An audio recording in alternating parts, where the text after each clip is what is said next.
Hello दोस्तों, welcome back to mister सैन। दोस्तों आज हम सीखेंगे कोरियन मंथ्स को कोरियन में कैसे बोलें। तो चलिए चलते हैं मेंटा की तरह। सबसे पहले दोस्तों जनवरी को बोलते हैं हम इल बॉल।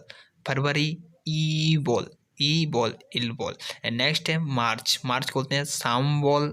अप्रैल सा बॉल। नेक्स्ट मई ओ बॉल। जून यू बॉल। नेक्स्ट जुलाई चिल बॉल। अगस्त पाल बॉल। एंड नेक्स्ट है हमारा सितंबर गो बॉल।